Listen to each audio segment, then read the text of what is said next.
श्री आचार्य श्री महाश्रमण जी के पावन चरणों में भाव भरा वंदन। सभी मुनिश्री के पावन चरणों में भाव भरा वंदन। मुनिवृंद, उपस्थित समस्त श्रावक श्राविकागण, परम पूज्य तेरापन धर्म संघ के दसमाधिशास्ता, प्रेक्षा प्रणेता, युग प्रधान आचार्य श्री महाप्रज्ञ जी का 16वां महाप्रयाण दिवस आज हरियाणा भवन के इस प्रांगण में मुनिश्री के सानिध्य में मध्य उत्तर कोलकाता सभा के तत्वावधान में आयोजित होने जा रहा है। आचार्य श्री महाप्रज्ञ जी तेरापन धर्म संघ की ही नहीं अपितु पूरे मानव समाज की महान विभूति थी। उनके इस अभ्यर्थना, इस भावांजलि के पुण्य प्रसंग पर हम सभी उनके प्रति अपनी श्रद्धा अर्पित करेंगे। इस श्रद्धार्पण समारोह में सर्वप्रथम कार्यक्रम की शुरुआत मंगलाचरण से। मंगलाचरण के लिए मैं आमंत्रित करूंगा मध्य कोलकाता महिला मंडल की बहनें महाप्रज्ञ अष्टकम के संगान के साथ मध्य कोलकाता महिला मंडल। गहनतम तत्त्वेषु निपुणा श्रुत स्वाध्यायेन सुविदित रहस्यो विभुवर प्रशस्या शास्त्राणं सुसमतर संपादन स्मृति महाप्रज्ञ पूज्यो जिनपति स्वरूपो गुरुवर विशुद्धा संभाषा विनयति विभादा प्रतिपदम् प्रकाण्डं पाण्डित्यं स्रवति मुखपद्मात् प्रवचने प्रभाविव्याहारो जनयति समाधिं जनचये महाप्रज्ञ पूज्यो जिनपति स्वरूपो गुरुवर गम्भीरं साहित्यं सुमति विदुषां प्रीतिजनकं प्रदत्ते सोहित्यं पठन परिलोकाय विपुलं विशिष्ट श्लोकानां विरचनं कार्या सुकविना महाप्रज्ञ पूज्यो जिनपति स्वरूपो गुरुवर तनावग्रस्तोऽयं विविध भययुक्तश्च मनुज विधत्ते संतापं प्रशम समभावात् विरहित शुभं प्रेक्ष्य ध्यानं सहज सुखदं विश्ववरदं महाप्रज्ञ पूज्यो जिनपति स्वरूपो गुरुवर विकासो बुद्धेस्यात् प्रसन्नभावेन सहित पवित्रालेशा चेत् कर्मतिलाभोऽपि सुफल शिवा शिक्षा क्षेत्रे बुधनर्मता जीवन कला महाप्रज्ञ पूज्यो जिनपति स्वरूपो गुरुवर अहिंसा शक्तिनां भवतु समवाय सुखकर सदा यात्रा भूया जनताया हितकृते जगत्यां तेजस्ते प्रहरतु मां व्याप्ततिमिरं महाप्रज्ञ पूज्यो जिनपति स्वरूपो गुरुवर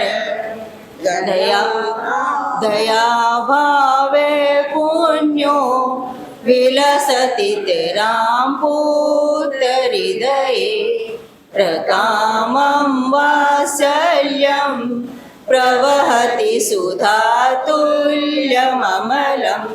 प्रसन्नामोत्रेयं स्फुरति वदने शान्तिजननी महाप्रज्ञ पूज्यो जिनपति स्वरूपो गुरुवर शरच्चन्द्र श्वेतो गण गगन भानुर्गतमल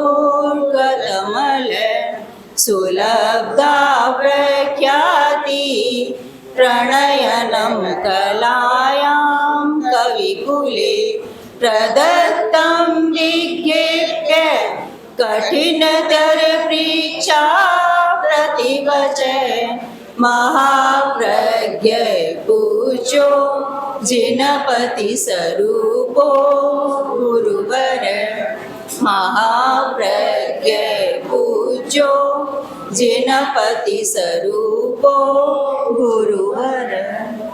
के पश्चात मैं आमंत्रित करूंगा मध्य उत्तर कोलकाता सभा के अध्यक्ष पारस मेरी सेठिया को कि वे आज के इस पावन अवसर पर अपना स्वागत वक्तव्य सभी गणमान्य अतिथिगण, उपस्थित श्रद्धालुजनों, आज हम सब यहाँ आचार्य श्री महाप्रज्ञा जी की 16वीं पुण्यतिथि के अवसर पर एकत्रित हुए हैं।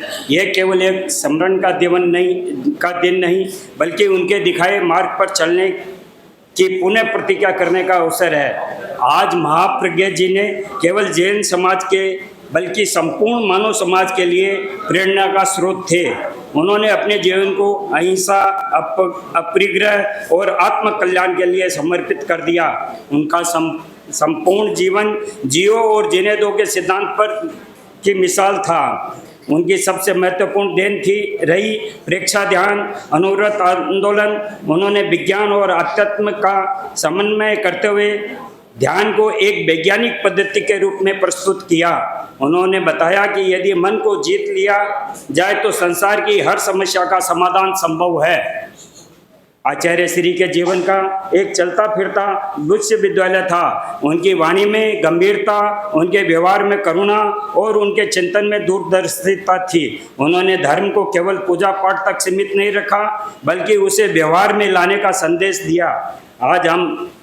आज जब हम उनकी पुण्यतिथि मना रहे हैं तो हमें ये विचार करना चाहिए कि क्या हम उनके दिखाए मार्ग पर चल पा रहे हैं, क्या हमने उनके विचारों को अपने जीवन में उतारा है। यदि हम सचमुच आचार्य श्री को श्रद्धांजलि देना चाहते हैं तो यही सच्ची श्रद्धांजलि होगी कि हम भी अपने जीवन में संयम, सादगी और सेवा को अपनाएं। अंत में आचार्य महाप्रज्ञा जी भले ही शारीरिक रूप से हमारे बीच में नहीं हैं, परंतु उनके विचार, उनका ज्ञान, उनका संदेश आज भी हमारे बीच में जीवित है। आइए इस पुण्य अवसर पर हम संकल्प लें कि हम उनके दिखाए मार्ग पर चलें और समाज में शांति, अहिंसा, सद्भाव फैलाने का कार्य करेंगे। ओम अरम।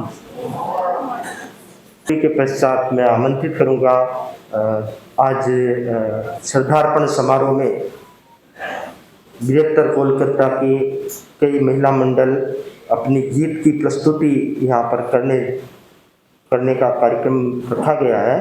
तो मैं सर्वप्रथम आमंत्रित करूँगा गीत की प्रस्तुति हेतु पूर्वांचल तेरापन महिला मंडल की बहने पूर्वांचल।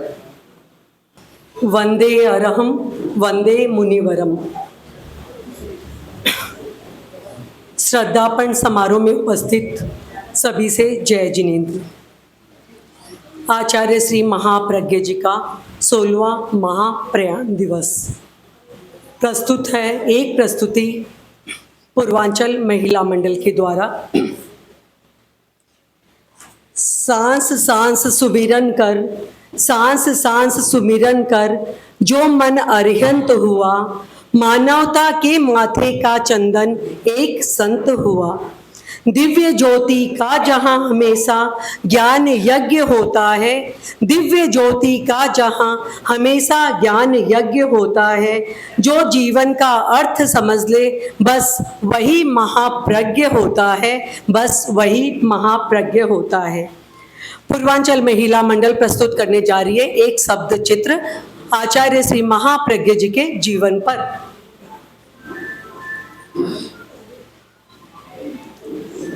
सन 2025 का चातुर्मास मुनि श्री जिनेश कुमार जी का पूर्वांचल ने पाया जी। सो कृतज्ञता गुरुवर के प्रति विश्वास उन्हें हम पर आया जी। श्रद्धा सुमन अर्पित करते भावों में पूर्वांचल महिला मंडल नमन करता जी। मानवता के मसीहा को भावभीनी श्रद्धांजलि आज अर्पित करता जी। प्रस्तुत है एक झांकी।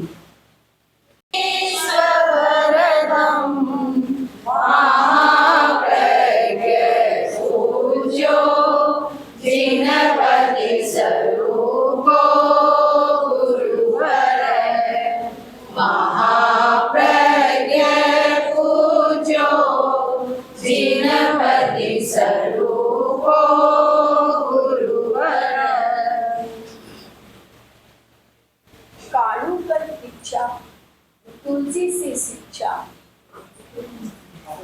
एक मिनट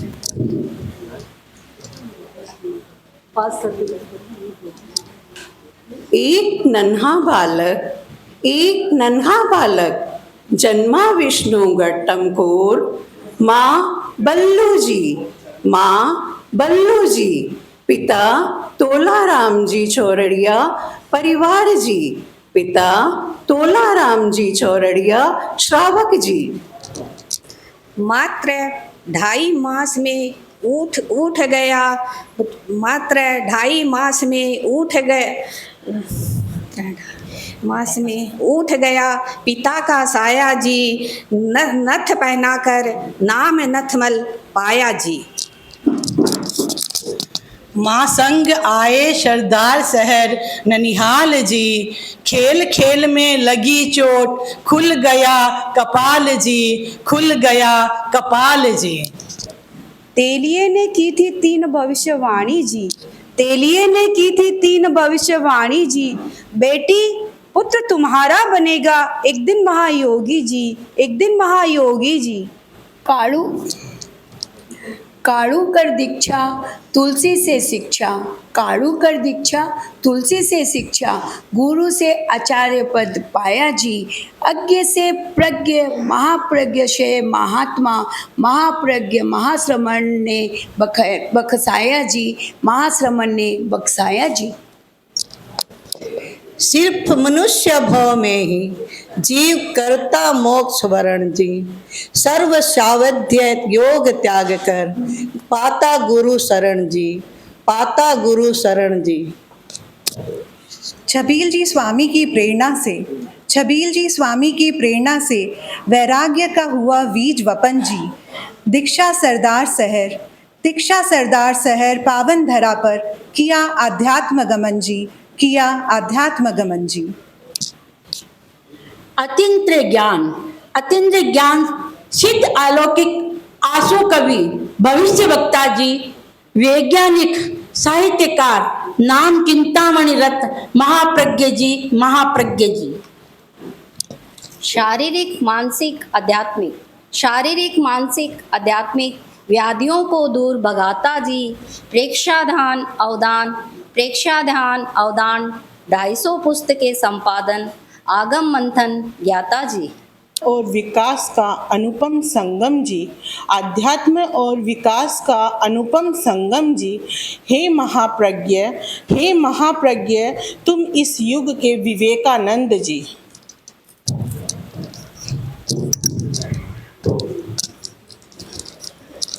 ध्यान अवदान प्रेक्षा ध्यान जीवन विज्ञान जगाया अरवत कर्म जी। कामधेनु कल्प वृक्ष साहित्य आपका आध्यात्म जगत के महासूर्य जी।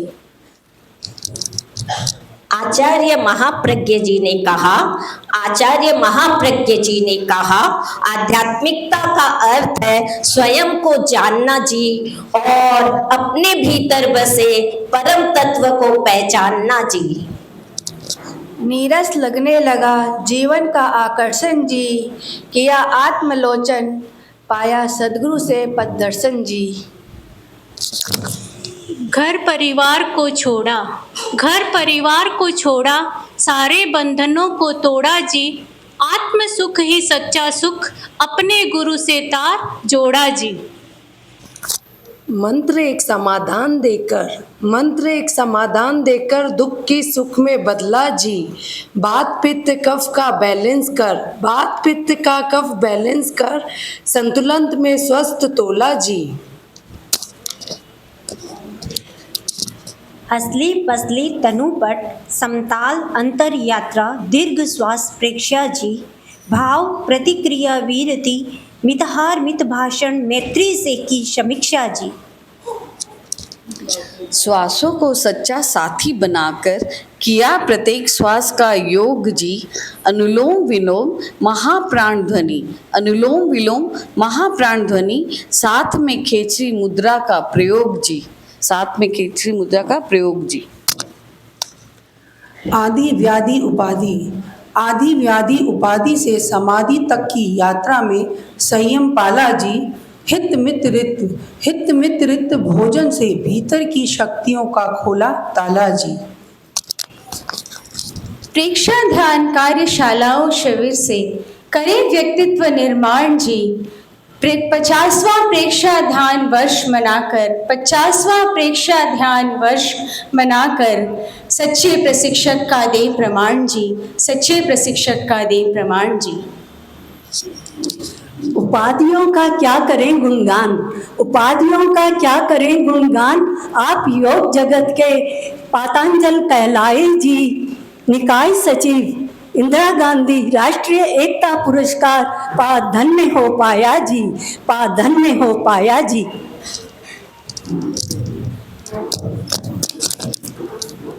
स्वयं को जीत कर इंद्रियों पर विजय पा, स्वयं को देखा जी। आत्मा को देखने आत्मा के द्वारा सुंदर अवसर उल्लेखा जी। पटोत्सव को विकास महोत्सव, आपने चिंतन से जनगण को दिया जी। गुरु तुलसी को गणाधिपति संबोधन आपने प्रदान किया जी।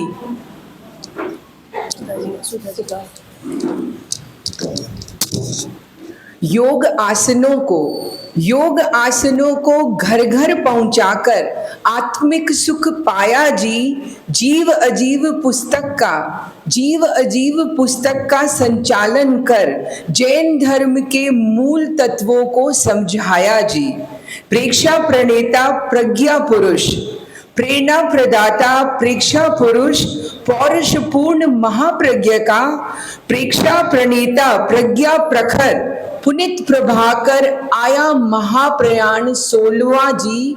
महात्मा महाप्रज्ञ का जी।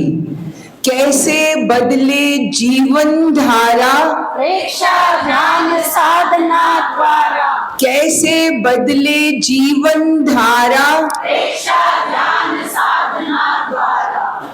शब्द चित्र की प्रस्तुति दी गई और उनके आयामों को और उनके कर्तृत्व को उसमें उजागर करने का प्रयास किया गया। अगले क्रम में मैं आमंत्रित करूंगा टोलीगंज देहाला महिला मंडल। व्यक्ति के जीवन की सफलता का एक महत्वपूर्ण सूत्र होता है, वह गुरु का प्रसाद होता है। तो गुरु के प्रसाद के प्रति हर कोई समर्पित रहने का प्रयास करें। गीत की परमेष्ठी को वंदन।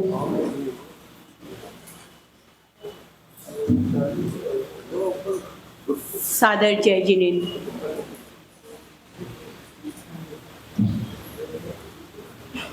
आचार्य श्री महाप्रज्ञ एक विरल व्यक्तित्व, श्रद्धा, विनय और समर्पण के अनूठे उदाहरण। स्कूल न गए कभी, लेकिन ज्ञान और विज्ञान के अक्षय कोष। गुरु ने दिया महाप्रज्ञ संबोधन, अपनी अनुपम प्रज्ञा से किया आपने आगमों का दोहन और साधना, प्रयोग और दिया विश्व मानवता को अनूठा अवदान। जैन योग पद्धति का पुनरुत्थान किया और दिया प्रेक्षा ध्यान। विश्व मानवता हमेशा आपके उपकार से उपकृत रहेगी। हम आज इस अवसर पर अपने शुभ भावों से श्रद्धांजलि समर्पित करते हैं, वंदना करते हैं, अभिवंदना करते हैं। प्रज्ञा के देश में जग का भरोसा अपरंपार है। प्रतिभा के द्वार खोले वही तो बनेगा गण श्रृंगार है। सत्य समीक्षा संग सुरक्षा करते जो मंदार भाव से वंदना है, भक्ति से अर्चना है। तुमने जगाई रण में आत्मा के दर्शन की नव चेतना। प्रेक्षा की साधना से करनी है अपने मन की ऐशना। महासमंदर जैसे अंदर कितने गहन विचार भाव से वंदना है, भक्ति से अर्चना है। श्रद्धा से हो नतमस्तक आज उतारे तेरी आरती। चारों दिशाएं धरती आशा से तुमको सदा निहारती। भारत सारा करे उजारा पा तुमसे संस्कार भाव से वंदना है, भक्ति से अर्चना है।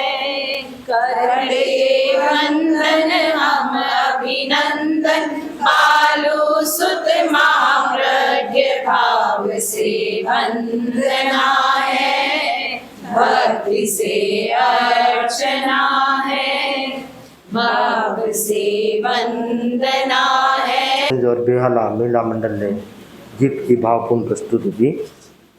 अगले क्रम में मैं आमंत्रित करूंगा मध्य कोलकाता महिला मंडल बहनों को कि वे अपनी प्रस्तुति के लिए तैयार है। मध्य कोलकाता महिला मंडल। महासतीवरम उपस्थित महासतीवरम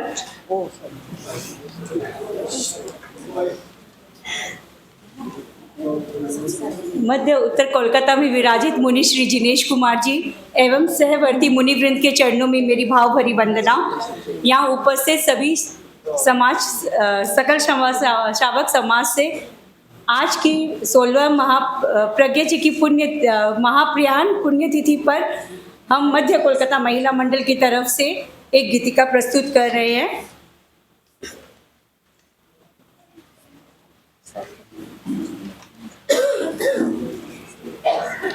शासन की सिंह पुरुष की महिमा हम सब गाते हैं। जिन शासन के सिंह पुरुष की महिमा हम सब गाते हैं। महाप्रयाण की पुण्यतिथि में मन से ध्यान लगाते हैं। जिन शासन के सिंह पुरुष की महिमा हम सब गाते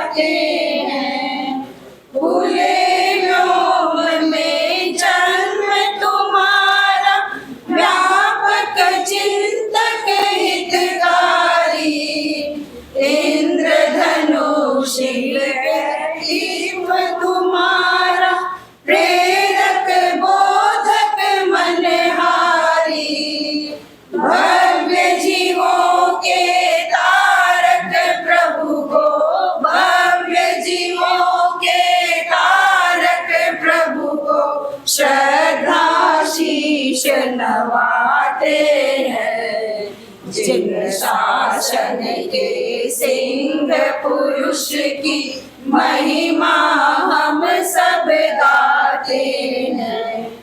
कालुगणी के कर कमलों से संयम धन प्रभु ने पाया, तुलसी गण के शुभ दृष्टि से संयम तरुवर लहराया। संग संपदा खूब बढ़ाई, संग संपदा खूब बढ़ाई, मंगल साज सजाते हैं, जिन शासन के सिंह पुरुष की महिमा हम सब गाते हैं। मूर्छित मानवता में तुमने प्राणों का संचार किया, तनाव युक्त युवा पीढ़ी को प्रेक्षा का उपहार दिया। सद्गुणों के रत्नाकर को, सद्गुणों के रत्नाकर को बार बार हम ध्याते हैं, जिन शासन के सिंह पुरुष की महिमा हम सब गाते हैं। आत्म शांति का दीप जलाया, संयम सौरभ महकाया, करुणा का बादल बरसाया, नंदन वन को सरसाया। युग प्रधान गुरु चरण शरण की, युग प्रधान गुरु चरण शरण की बलिहारी हम जाते हैं। महाश्रमण की शिक्षा से हम, महाश्रमण की शिक्षा से हम अंतर दीप जलाते हैं, जिन शासन के सिंह पुरुष की महिमा हम सब गाते हैं।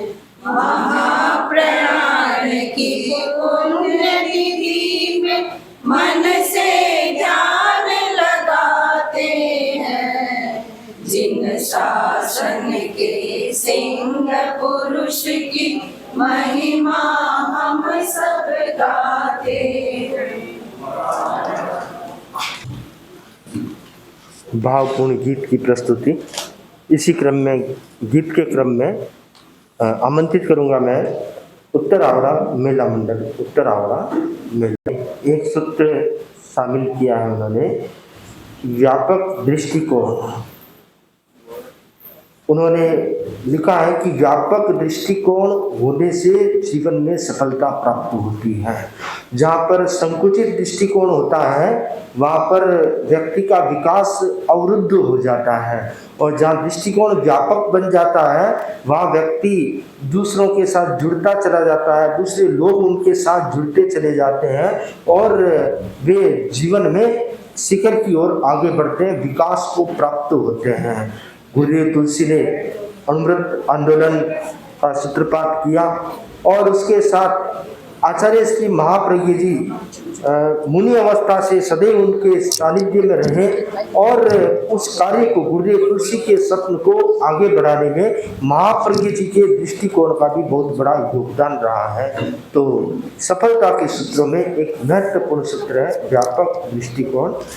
इनकी प्रस्तुति उत्तर आवड़ा मेला।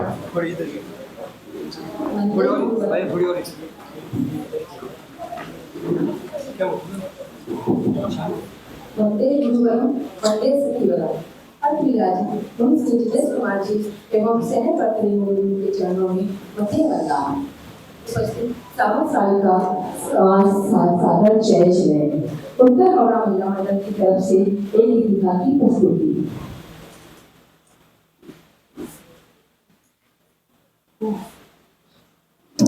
अब गाने वाले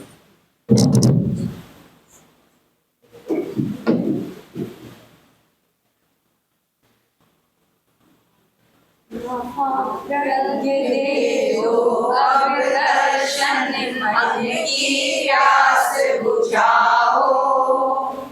महाप्रज्ञ दे दो अब दर्शन मन की प्यास बुझाओ। नैनों में सूरत चिन्मय है अंतर ज्योति जगाओ। आओ आओ आओ रे गुरुवर दर्श दिलाओ रे। आओ आओ आओ रे गुरुवर दर्श दिलाओ रे। टंगोर धरा पर जन्म तुम्हारा चोरड़िया कुल उत्तम। नैन चमकते बाल पलकता तन की रचना अनुपम। कालूकर दीक्षित आशीर्वाद। कालूकर दीक्षित आशीर्वाद संयम जीवन महकाओ। नैनों में सूरत चिन्मय है अंतर ज्योति जगाओ। आओ आओ आओ रे गुरुवर दर्श दिलाओ रे। आओ आओ आओ रे गुरुवर दर्श दिलाओ रे। रत्नपरीक्षक तुलसी गुरु ने सौंपा तुमको आसन। शिखर चढ़ाया गण का गौरव जागृत बन। मृदुता मृदुता सहिष्णुता से। मृदुता मृदुता सहिष्णुता से मैत्री फूल खिलाओ। नैनों में सूरत चिन्मय है अंतर ज्योति जगाओ। आओ आओ आओ रे गुरुवर दर्श दिलाओ रे। आओ आओ आओ रे गुरुवर दर्श दिलाओ रे। महाप्राण बालू के नंदन जग से लिया किनारा। प्रेक्षा ज्ञान साधना द्वारा बदली जग की धारा। अमर बना अवदान तुम्हारा। अमर बना अवदान तुम्हारा टेंशन दूर भगाओ। नैनों में सूरत चिन्मय है अंतर ज्योति जगाओ। आओ आओ आओ रे गुरुवर दर्श दिलाओ रे। आओ आओ आओ रे गुरुवर दर्श दिलाओ रे। भक्तों की अरदास सुनो प्रभु एक बार संभारो। मन की इच्छा पूर्ण करो प्रभु करुणा दृष्टि निहारो। अमृत सिंचन करके प्रभुवर। अमृत सिंचन करके प्रभुवर मन उपवन सरसाओ। नैनों में सूरत चिन्मय है अंतर ज्योति जगाओ। आओ आओ आओ रे गुरुवर दर्श दिलाओ रे। आओ आओ आओ रे गुरुवर दर्श दिलाओ रे। महाप्रज्ञ दे दो अब दर्शन मन की प्यास बुझाओ। महाप्रज्ञ दे दो अब दर्शन मन की प्यास बुझाओ। नैनों में सूरत चिन्मय है अंतर ज्योति जगाओ। आओ आओ आओ रे गुरुवर दर्श दिलाओ रे। आओ आओ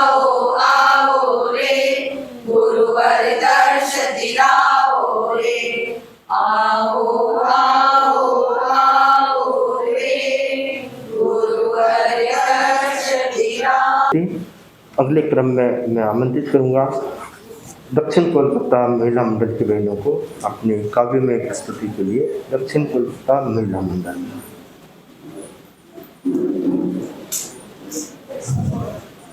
आचार्य श्री महाप्रज्ञ जी ने सफलता के सूत्र में एक महत्वपूर्ण सूत्र दिया, युगीन समस्याओं के समझने का दृष्टिकोण। कोई भी व्यक्ति तभी दुनिया को कुछ देन दे सकता है जब वह दुनिया की समस्या को समझ सकता है, युग की समस्या को समझ सकता है, तभी उनका समाधान दे सकता है। तो आचार्य श्री महाप्रज्ञ जी ने युगीन समस्याओं को समझकर उनका समाधान प्रस्तुत किए। प्रेक्षा ध्यान उसी के संदर्भ में है। वर्तमान युग की तनाव की जो समस्या है, उस समस्या से निपटने के लिए प्रेक्षा ध्यान एक कारगर समाधान है। तो आचार्य श्री महाप्रज्ञ जी ने ऐसे अनेक समस्याओं के समाधान सुझाए जो आज की समस्याओं के समाधान है और आगे भी आने वाले भविष्य में भी वे समाधान दे सकेंगे। तो मैं अपनी प्रस्तुति के लिए साउथ कलकत्ता महिला मंडल।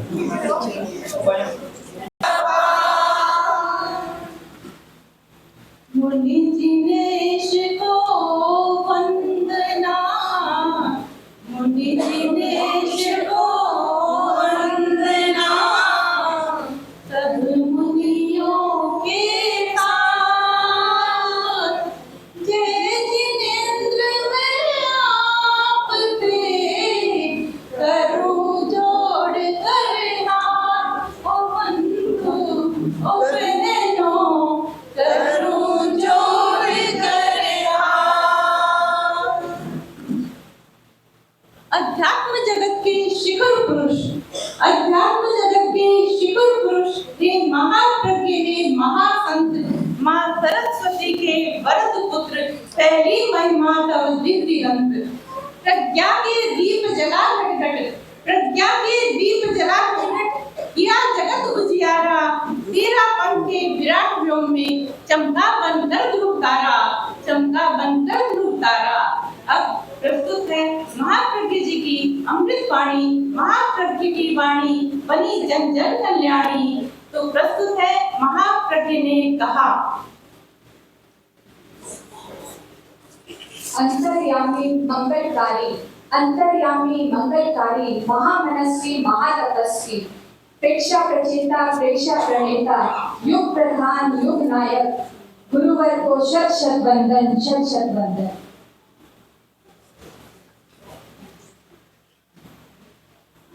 आचार्य श्री महाप्रज्ञ जी के अनुसार पहली बात है व्यक्ति की अपनी शांति, और शांति के लिए आत्मबोध होना बहुत जरूरी है। संसार में वही व्यक्ति महान माना जाता है, संसार में वही व्यक्ति महान माना जाता है जो सबका सुख स्वास्थ्य और कल्याण चाहता है, जो सबका सुख स्वास्थ्य और कल्याण चाहता है।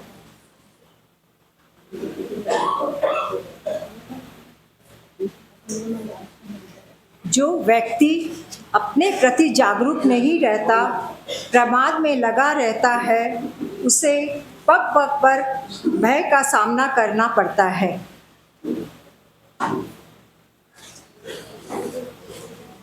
We should always be in touch with our inner being, even as we interact with our side world.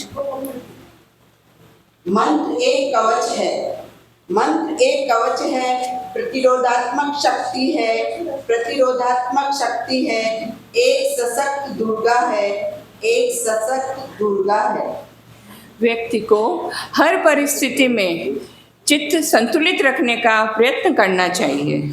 चित्त शांत तो शरीर स्वस्थ।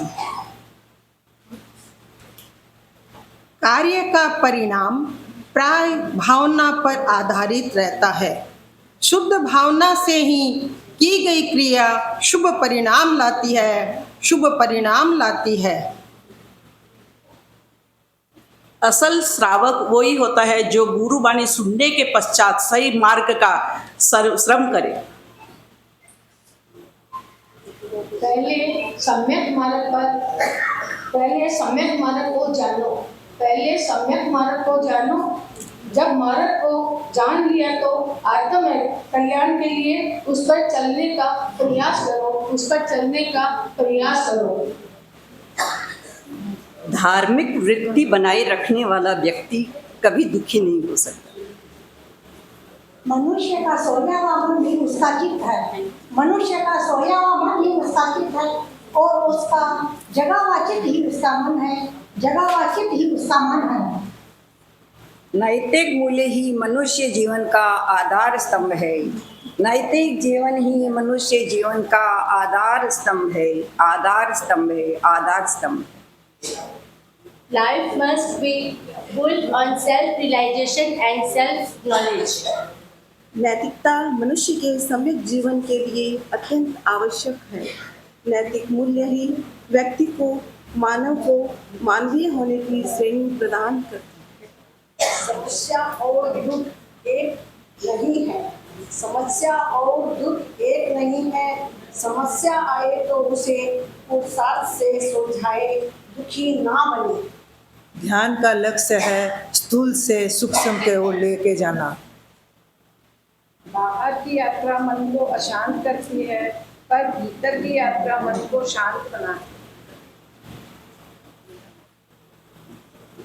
The purpose of meditation is to make our mind calm and peaceful. हिंसा को छोड़े और अहिंसा को अपनाएं। जिनकी चरण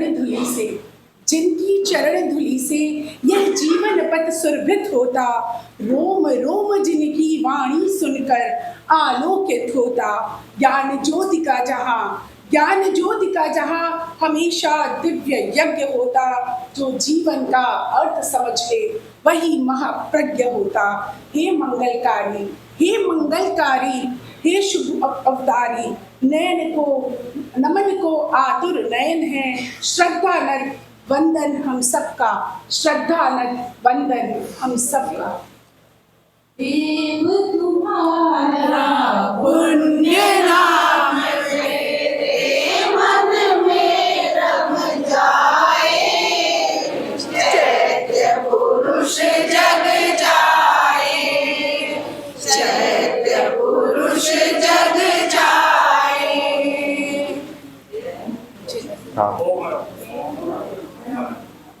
दक्षिण कोलकाता महिला मंडल ने आचार्य श्री महाप्रज्ञ जी की शिक्षाओं को आधार बनाकर अपनी प्रस्तुति दी। इसी क्रम में मैं आमंत्रित करूंगा दक्षिण हावड़ा महिला मंडल।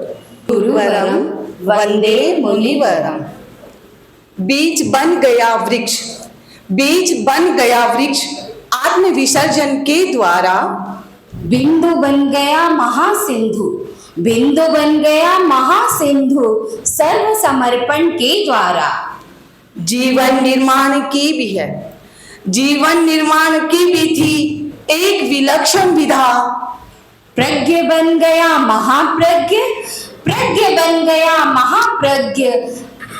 सर्व अर्जन के द्वारा, अद्भुत अर्जन के द्वारा। आज हम सब कुछ पंक्तियों के द्वारा करते श्रद्धा अर्पण इस विलक्षण प्रज्ञा पुरुष का, उस विलक्षण प्रज्ञा पुरुष का। अभिनंदन है अध्यात्म के उज्जवल आदर्श पुरुष का। अभिनंदन है विज्ञान के निर्मल निष्कर्ष पुरुष का। अभिनंदन है शिव सौंदर्य भरे शिल्पाकार का। अभिनंदन है चैतन्य उभरे चित्र एवं चित्रकार का। अभिनंदन है शक्ति से भक्ति के उत्कर्ता का। अभिनंदन है क्रांति के साथ शांति के संधाता का।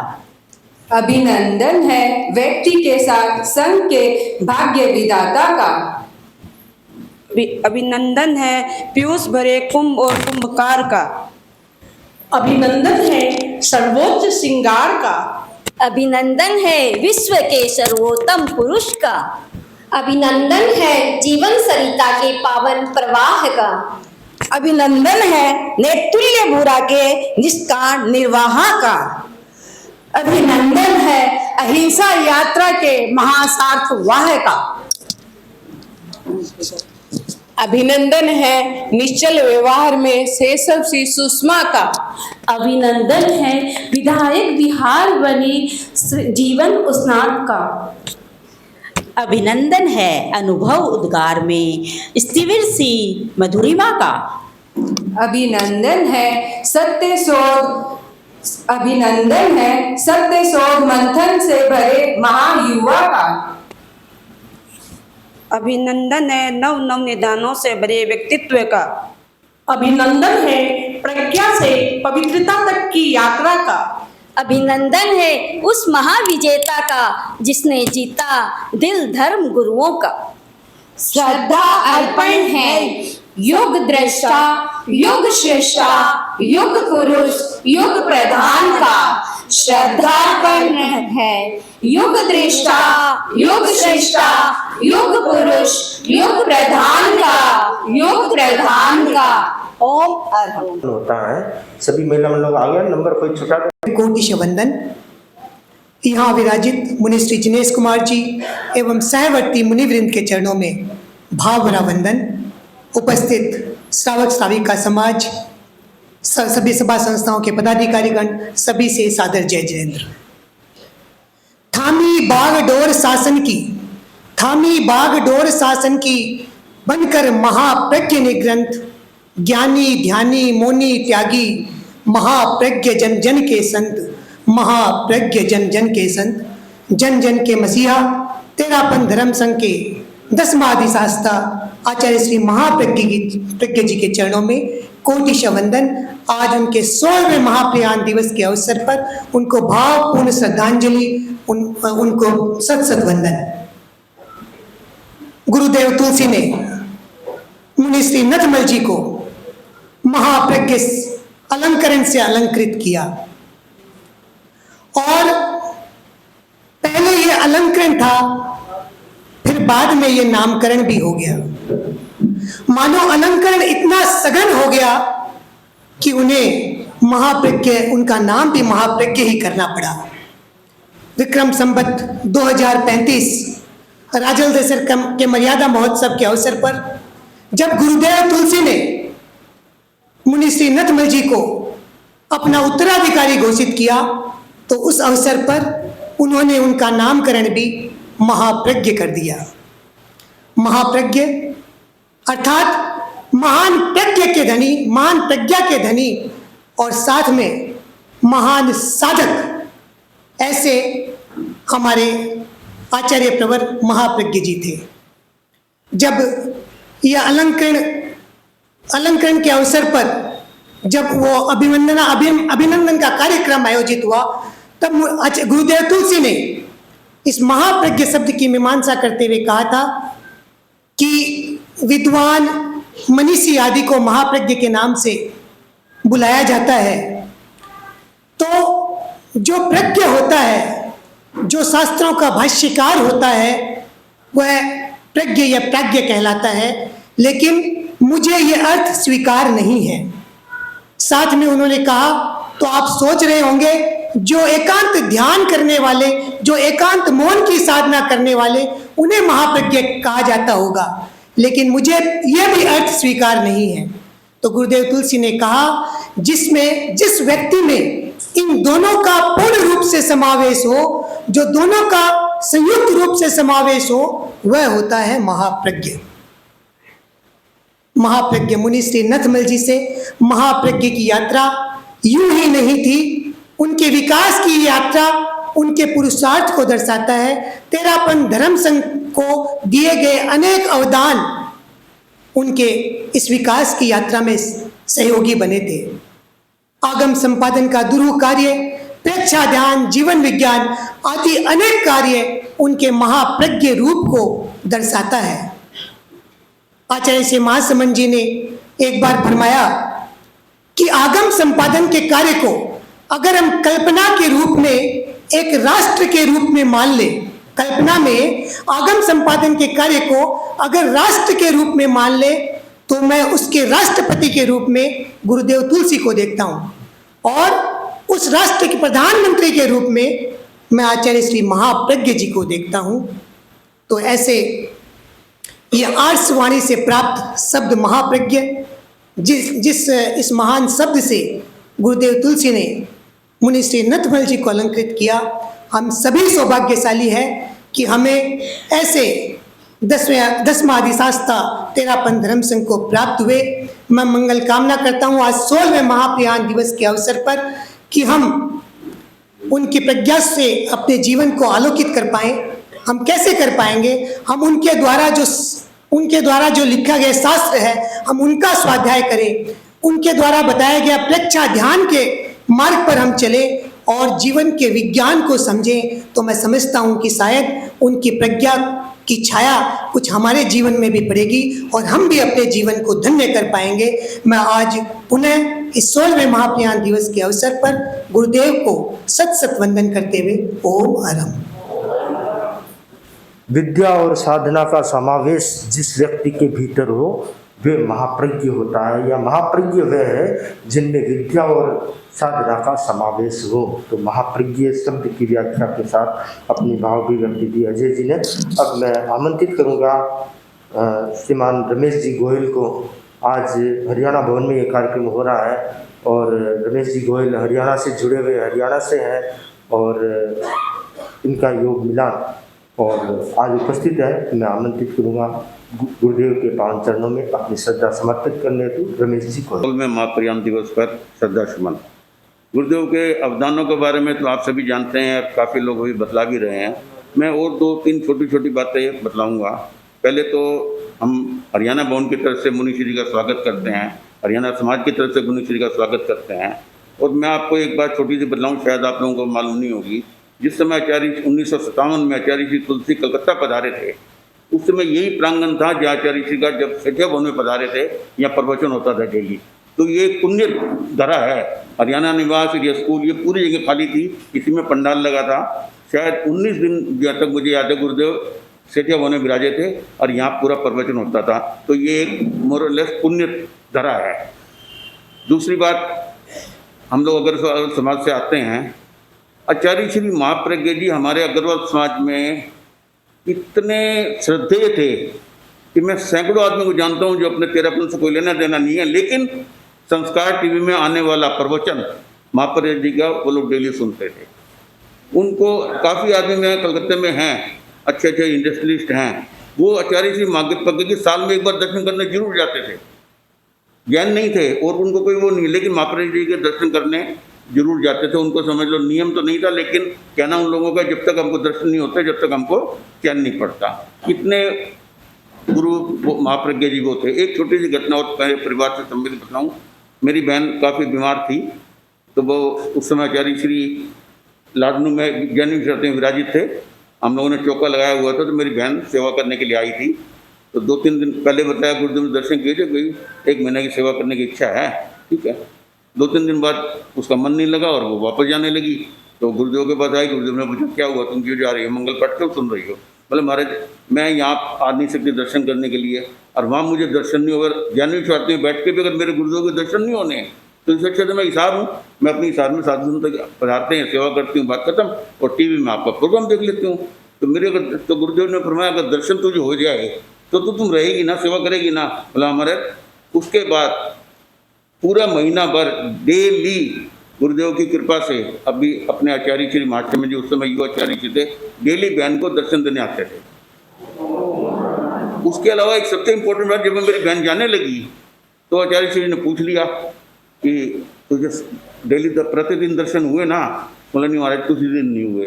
तो गुरुदेव ने फरमाया कुछ दिन नहीं, केवल 3 दिन नहीं हुए, और तीनों दिन बारिश थी इसलिए नहीं हुए। पर कितना ध्यान रखते थे, ये सबसे बड़ी बात है। छोटे छोटे श्रावक की भावनाओं का वो जो ध्यान रखते थे वो उनकी स्थिति अमर हो गई।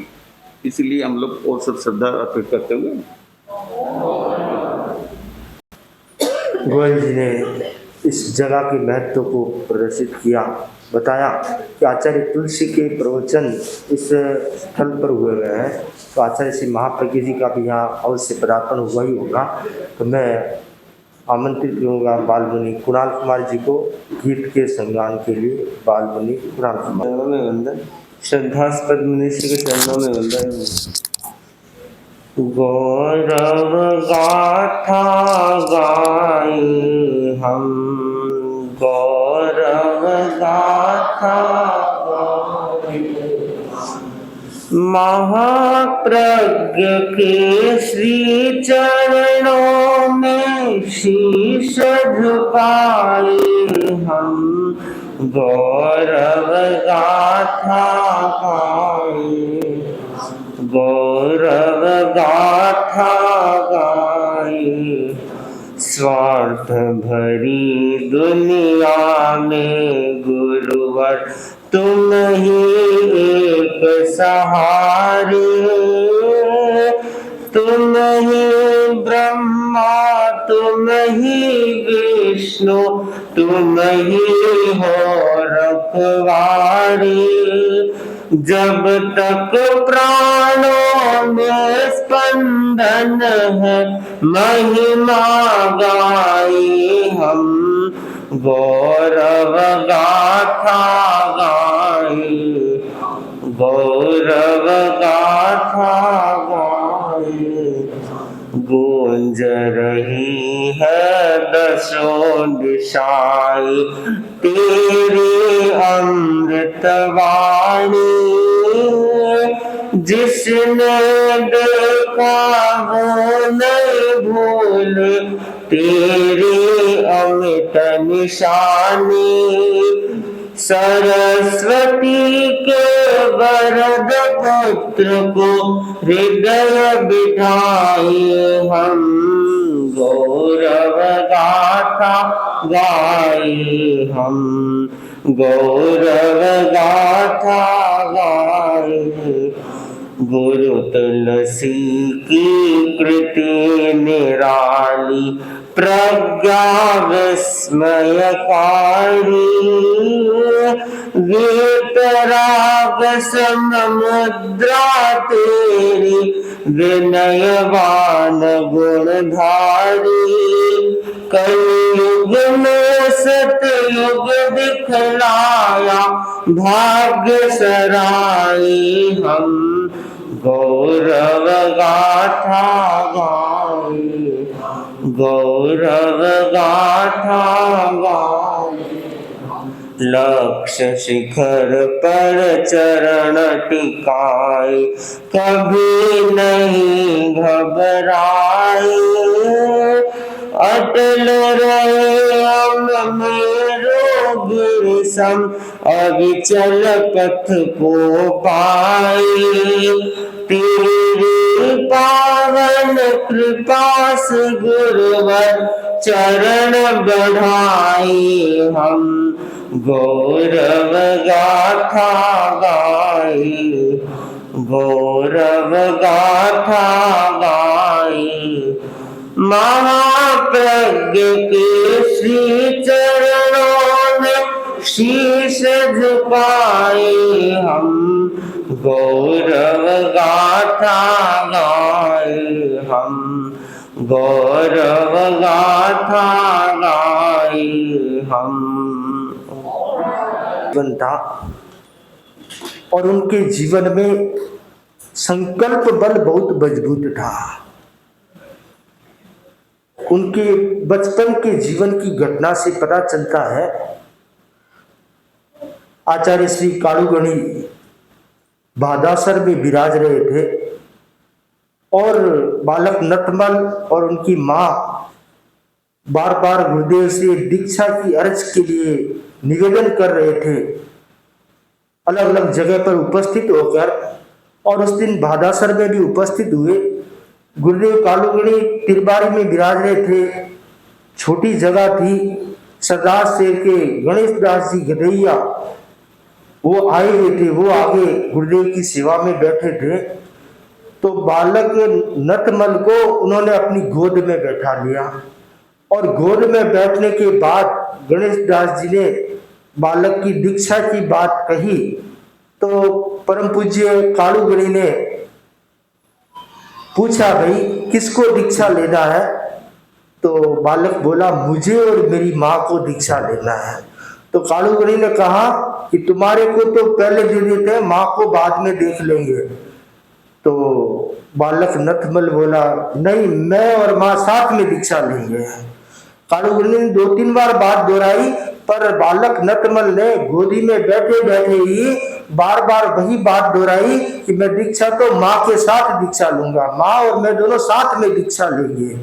फिर कालूगणी ने कहा, ठीक है, तुम दोनों साथ में दीक्षा लेना है। तो उसी समय वहां पर बालक नथमल और माँ दोनों की दीक्षा की घोषणा वहां पर उस समय भादासर में कालूगणी ने की।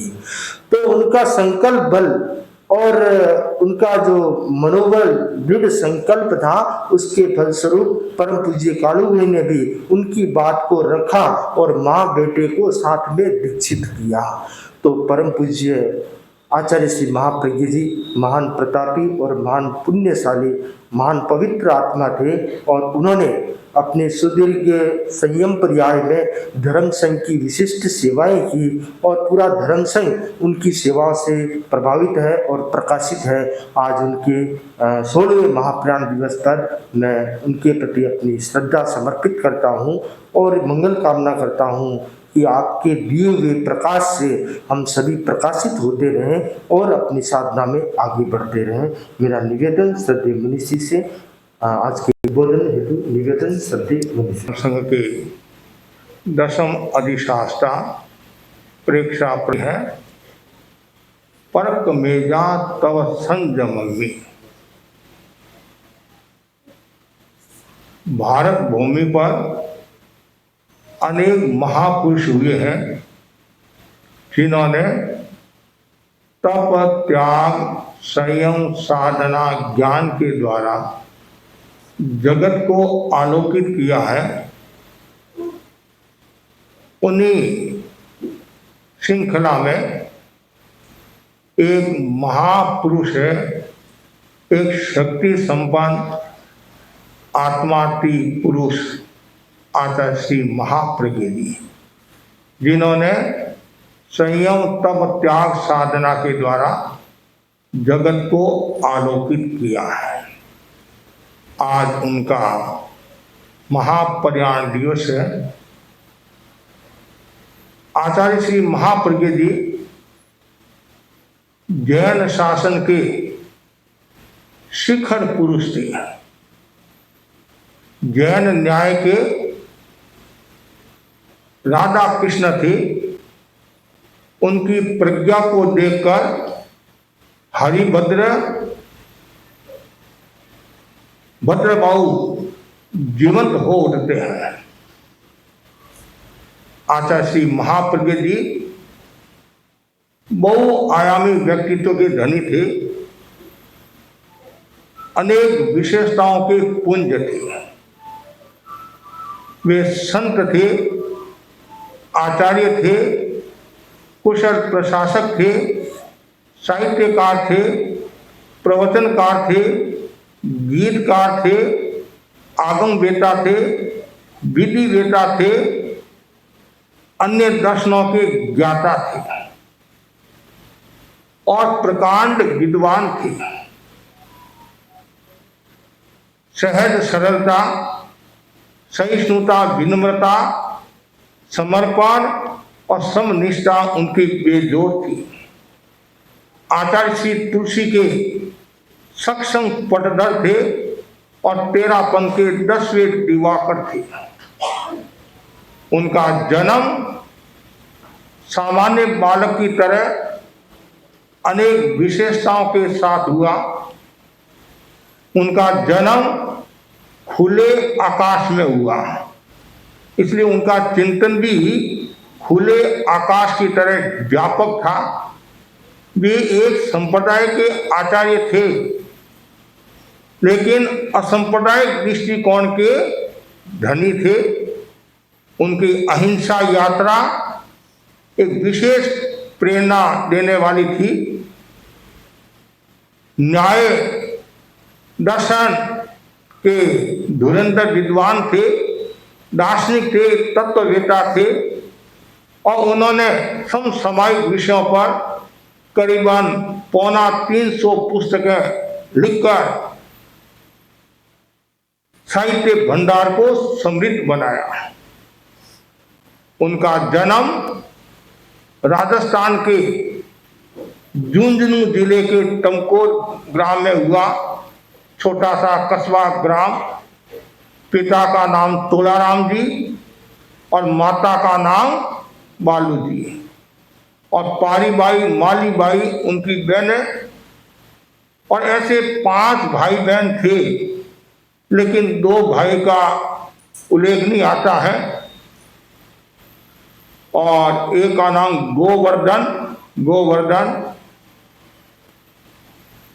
परिवार में जब इनका जन्म हुआ तो इनकी जो बुआ थी जड़ाबाई, वो छत पर गई और जोर जोर से बोलने लगी, चोर आए, चोर आए, चोर आए, चोर आए। जैसे ही चौरड़िया परिवार के लोगों ने सुना, लाठियां लेकर आए और कहा है चोर। फिर यथार्थ स्थिति का पता चला। परिवार में बच्चा जीवित नहीं रहता था, ये ऐसे टोटका किया जाता था और नाम इंद्रचंद रखा गया, लेकिन वो व्यवहार में नहीं आया और उसको नट पहनाई गई, इसलिए उनका नाम नटमल रखा गया। और जब 2.5 महीने के थे पिता का स्वर्गवास हो गया। माँ बालू जी ने बहुत हिम्मत रखी, परिवार के सदस्यों को संभाला।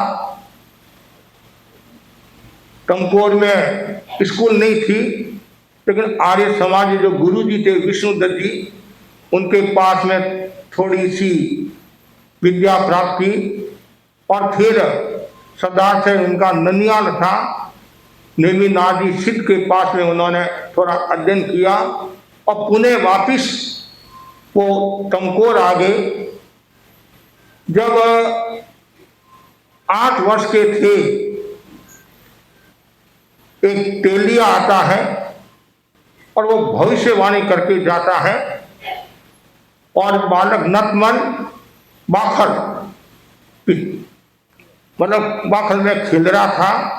इतने में तेलिया आया, माँ बाहर बैठी थी और उस बालक को देखकर तेलिया बोला, माँ जी तू भगवान है और जो ये बच्चा तुम्हारा जो खेल रहा है ये भी पुण्यवान है।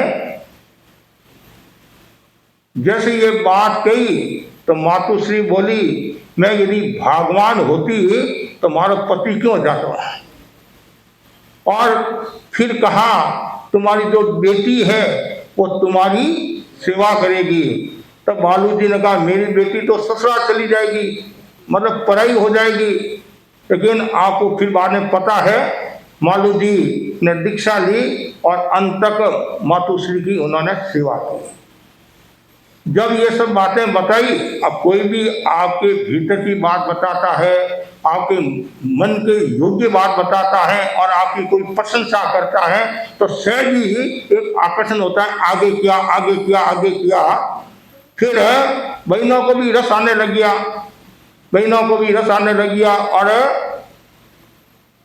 फिर कहा कि ये जो बाई है, 8वें दिन ने बाई के लड़का होगा, बाई के लड़का होगा।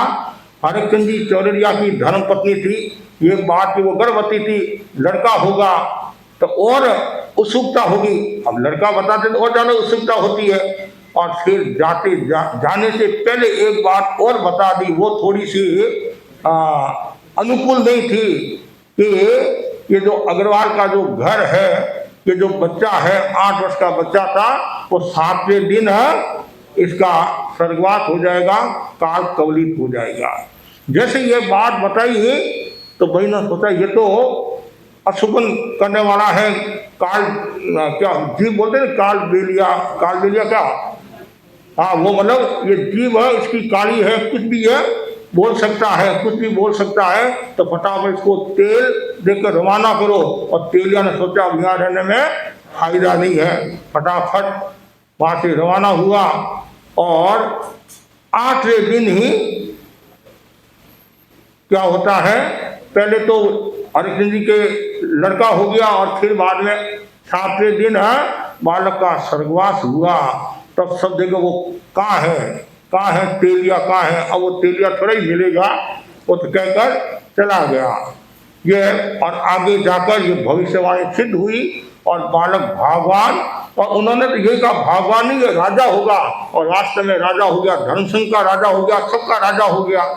और फिर दूसरी घटना आती है, घर में माली बाई की शादी हो रही थी। अब एक छोटा बच्चा था, तो आंख पर कपड़ा लगाकर, पुराने समय में अलग अलग तरह के खेल होते थे, आंख पर पट्टी बांधकर वो ऐसे ऐसे करा है। करते करते सामने खंबा था, खंबा से टकराया और सिर के लग गई, खून बहने लग गया। अब घर में शादी होती है तो कोई ध्यान भी कम देता है, तो आखिर माँ होती है, रोता रोता माँ के पास में आया।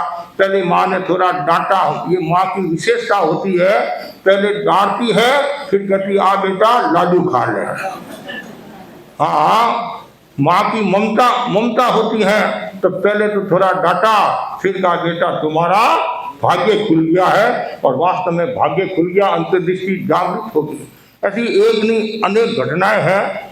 और जब थोड़े से बड़े हुए, फिर मुनि छबिल जी स्वामी जो हमारे धर्म संघ के एकमात्र ऐसे साधु हुए हैं जिन्होंने 6 आचार्यों के शासनकाल को देखा और 8 आचार्यों के साधु संतों को देखा, और एक भावी मतलब मुनि नटमल जी को भी देख लिया।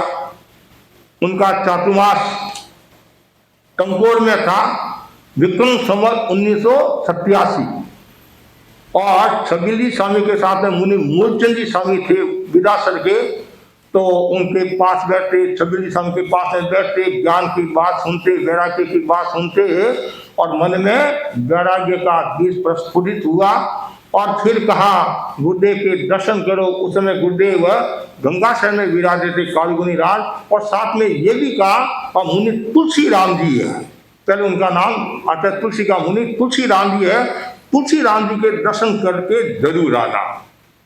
और संतों की प्रेरणा से माँ बेटा आदि दर्शन करने के लिए गए और कालगुनी के दर्शन किए, कालगुनी का आभा मंडल देखा, बहुत प्रभावित हुए, आलोकित हुए। और फिर तो मुनि तुलसी राम जी के दर्शन करना संतों ने कहा था। उधर नटमली बनोट थे, उन्होंने कहा किसके दर्शन करना, मुनि तुलसी राम जी पास वाली हवेली में विराजे थे, ऊपर छत पर अध्ययन करे थे। और वे वहां पहुंच के दर्शन किए। प्रथम दर्शन में दोनों की आंखें मिल गई और ज्यादा बातचीत नहीं हुई, लेकिन यहाँ क्यों आए दर्शन करने के लिए, मेरे पास क्यों आए, मुझे संतों ने कहा था तुलसी राम जी के दर्शन करना। और फिर बाद में गुरु की कृपा हुई और माँ बेटे ने सदा शहर में दीक्षा ली, और 77 में जन्म हुआ और 87 में दीक्षा हुई। और दीक्षा के बाद में अब विकास जरूरी होता है, आत्म साधना जरूरी होता है, तो गुरुदेव कालगुनी ने विशेष कृपा करके मुनि तुलसी के निर्देशन में पढ़ने का आदेश दिया। तो मुनि तुलसी के निर्देशन में वो अपने विकास कर रहे हैं। और गुरुदेव तुलसी कठोर अनुशासन वाले थे, उनके पास में हर कोई पढ़ नहीं सकता था, और उनकी अनुशासना को भी हर कोई स्वीकार नहीं कर सकता था। लेकिन जो भाग्यशाली जीव होते हैं, आत्माती जीव होते हैं, वही मतलब सहन कर सकते हैं। और आचार्य महाप्रभु जी ने जो 5 सूत्र दिए, उनमें एक सूत्र नहीं, सहन करो सफल बनो। और जो जितना ज़्यादा सहन करता है, जितना अनुशासन को स्वीकार करता है और अनुशासन में रहता है, वो व्यक्ति विकास करता है और शिखरों की यात्रा करता है। तो हम ऐसा कह सकते हैं, आचार्य महाप्रज्ञ जी की जो यात्रा है, नत्थु से महाप्रज्ञ की यात्रा, अर्थात तलहटी से शिखर की यात्रा, तलहटी से शिखर की यात्रा। तो फिर उन्होंने मुनि तुलसी के निर्देशन में साधवाचार का विकास किया और जैन आगमों का अध्ययन किया। तल ये अन्य दर्शनों का भी उन्होंने तल स्पर्शी दर्शन ये अध्ययन किया। और गुरुदेव तुलसी के मन में आया कि ये मुनि अच्छा है। प्रारंभ में तो थोड़ी समस्या थी, प्रारंभ में बाकी के संतों जल्दी सीख लेते थे और यह वो धीरे धीरे सीखते थे। तो गुरुदेव तुलसी के मन में भी आया इसका विकास कैसे होगा। जब गुरु की नजर पड़ जाती है तो निहाल हो जाता है, और ऐसी नजर पड़ी, प्रज्ञा जागृत हुई और कहाँ के कहाँ पहुंच गए। फिर गुरुदेव ने उनका सिंगाड़ा भी बनाया, सिंगाड़ा बनाया। प्रथम चातुर्मास उन्होंने सदाशर में किया। संभवतः गुरुदेव ने, महाप्रज्ञ जी ने गुरुदेव तुलसी से 2 चातुर्मास अलग किए, एक तो सदाशर का, एक गुरुदेव का बीकानेर चातुर्मास था। उस समय महाप्रज्ञ मुनि नटमल जी को दिल्ली रखा था कोई विशेष कारण से। बाकी सामान्यतया गुरुदेव की सन्निधि में उन्होंने चातुर्मास किए। तो और चातुर्मास फर्स्ट वही सदाशर, और सदाशर है वो क्या है, मतलब हर साधु साध्वी सदाशर में चातुर्मास नहीं कर सकते थे। कुछ ऐसे क्षेत्र होते थे, बड़ा ही प्रभावशाली क्षेत्र है। और जोगी की जटा, जोगी की जटा उलझी हुई होती है, वैसे सदाशर के स्वभाव भी उलझे हुए थे। फिर जयाचार्य की कृपा हुई और मुनि कालू जी स्वामी की कृपा हुई, धीरे धीरे क्षेत्र बहुत अनुकूल हो गया। और ऐसे ये जो सदाशर क्षेत्र है वो भाइयों की अपेक्षा बायों का क्षेत्र है। जैसे फतेहपुर, रतनगढ़, सदाशर, ये सब बायों के क्षेत्र गिने जाते थे। बाद में तो सब बदलाव आ गया। उस समय की जैसी परिस्थितियां थी तो मुनि नटमल जी ने पहला चातुर्मास सदाशर किया, और सदाशर चातुर्मास में जिन शासन की अच्छी प्रभावना हुई। और उसके बाद में पुनः गुरुदेव के साथ आगे, और विक्रम संवत 2004 में उनका साथ, एक ग्रुप लीडर और साथ में थोड़ा सा अंतर है। तो बहिर्बिहारी साधु साध्वी होते हैं वो अग्रगण्य होते हैं, ग्रुप लीडर होते हैं, और राज्य में भी वो अग्रगण्य ग्रुप लीडर ही होते हैं। उनके लिए 7% का प्रयोग होता है। 3 संतों का साथ, 4 संतों का साथ, 5 संतों का साथ। हम राज्य मंत्री है वो केंद्रीय मंत्री है, ऐसा कह सकते हैं। राज्य और केंद्रीय मंत्री है। और फिर उनके बाद में फिर उनको निकाय सचिव बनाया गया, और फिर अनेक कार्यों में उनको जोड़ा गया। और जब साधु साध्यों की जो संगोष्ठी होती थी और आचार्य श्री तुलसी तो उनको विशेष तौर से बुलाते थे। और भाई जी महाराज ने ऑब्जेक्शन किया, चंपालाल जी स्वामी ने ऑब्जेक्शन किया, आचार्य तुलसी को निवेदन किया कि सत्यों को संबोधित आपको ही करना चाहिए कि मुनि नटमल जी क्यों करते हैं, मुनि नटमल जी क्यों करते हैं। तो गुरुदेव तुलसी ने कहा मेरे निर्देश से करते हैं, मेरी आज्ञा से करते हैं। और गुरुदेव तुलसी जानते थे कि इनको आगे भी लाना है, और प्रतिभा संपन्न भी है, और नई नई खोज करने वाला है, नई नई बातें बताने वाला है, और इनका अध्ययन भी ठोस है। तो जैन आगमों का ही अध्ययन नहीं है, और दूसरे दर्शनों का भी उनके पास में अध्ययन था। और फिर उनकी योग्यता का अंकन करते हुए उन्हें महाप्रज्ञ के अलंकरण से अलंकृत किया। और उसके बाद में वही महाप्रज्ञ नामकरण हो गया, और राजदेशन मर्यादा महोत्सव पर उनको युवाचार्य बनाया गया। और बाद में ये भी एक योग की बात है, और आज के युग में पद छोड़ना बहुत कठिन काम होता है। 80 वर्ष का हो जाता है, 90 वर्ष का हो जाता है, और कोई कह देगा आपको पार्षद बनाया जा रहा है, आपको नगर सेवक बनाया जा रहा है, आपको MLA बनाया जा रहा है, उठा नहीं जाता है, और ना जाने कहाँ से जोश आ जाता है। लेकिन गुरुदेव तुलसी की महानता देखो, ये जैन इतिहास की विरल घटनाएं, बहुत कम ऐसी घटनाएं होती हैं। और आचार्य तुलसी ने अपने पद का विसर्जन करके युवाचार्य महाप्रज्ञ जी को, अपने शिष्य को, और आचार्य के रूप में प्रतिष्ठित किया। सुजानगढ़ मर्यादा महोत्सव पर आचार्य पद दिया गया, और विधिवत अभिषेक है वो दिल्ली चातुर्मास में किया गया पूरी विधि के साथ में। और आचार्य बनने के बाद में सामान्य हमारा नियम होता है धर्म संघ में, आचार्य की आज्ञा चलती है।